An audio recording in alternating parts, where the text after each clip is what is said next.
Right, ladies, I promised you more training videos, kind of a little bit more specific. I could talk to you in person. Now, I'm at the cables, a favorite place for many a woman. And the exercise you generally see performed here is the kickback. So we have the pad around the thigh or around the ankle, and we have this kickback exercise. Okay, right. So the pros and cons of this.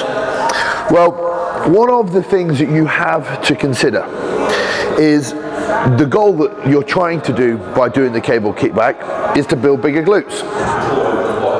And the problem with most people, most women, is that they have very, very minimal strength, actual controlling strength of the glutes.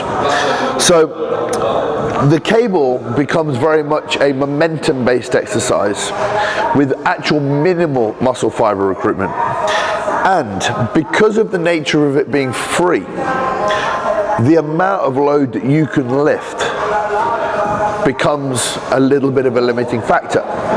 So a lot of you will do exercises like glute bridge, hip extensions, kickbacks, some form of squats with dumbbells. And the limiting factor behind you growing is not maximizing the recruitment or the exercise execution of the exercise, and B, using an exercise by which there's very minimal progression. So the limiting factors of this exercise are this. First and foremost, you have to stand on one leg, okay, which can limit if you have weak instability around the hip. Two, if you don't have handles like this, you've got nothing to lock your body into. All right. Three is that you often lead with your upper back. So when you lead, what tends to happen is that the lower back will arch. So you get this. Okay. Now, if I straighten my hip again, the distance that the hips actually moved is very, very minimal, because now if I straighten my lower back, the hip's actually here. So what a lot of girls do is they go here, here, which hasn't actually done a great deal at the glute. It's done a lot at the lower back. You're getting a lot of burning because you're putting a lot of weight through your right hip and you're pushing yourself forward. So again, this exercise, you're arching up and your back will ache. The heavier that you end up pushing the weight stack, the more you end up leaning back. Or the heavier you end up putting the weight stack, the more momentum you've got to use. So what you end up doing is, if you actually see a lot of girls, they move, but there's very little hip movement going on. So we've got the glutes hardly being used, the lower back being used, and a momentum moving forwards and backwards. The third thing I want to add is to get your glute fully shortened, you've got extension of the hip, and that is maximal extension of the hip. You've got external rotation as well, and then you've got back, in, extension, and a little bit of external rotation. I find 23, 27 kgs with control a reasonably tough exercise. So again, I've got a straight hip, I extend the glute, that's as far. This position is not a glute kickback or extension.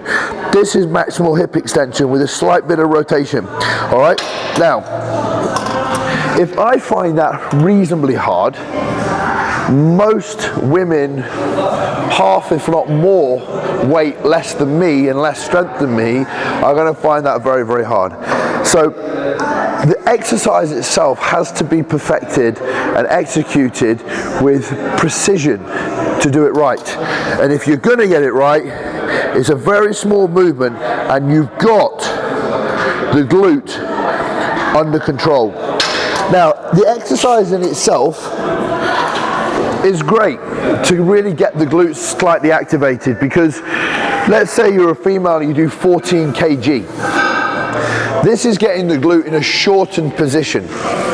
If you go over to the glute bridge and you end up putting 20 kilos either side of the bar, you're effectively then putting 30 kgs through both glutes. If you were to put a weight plate on your hip, 15 kgs, and contract into that top position, you're a lot more stable because your upper back is on a pad, your feet are locked down, and you can contract the glutes very, very hard.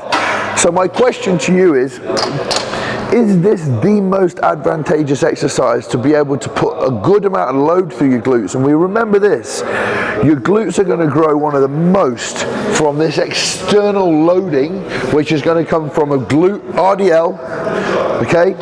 It's going to come from some level of leg press, some level of split squat, and then being able to load the glutes up a lot more effectively on something like a hip extension versus the instability of the glute or cable kickback, as people want to call it.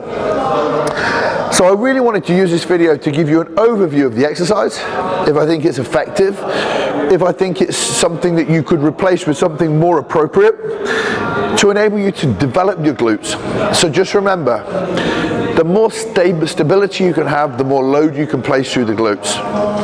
The less you use your lumbar spine here, the more you will use your glutes. All right? And remember, it's not a momentum-based exercise, it's control and contraction. And those few tips and guidelines could really make a difference to your glute development.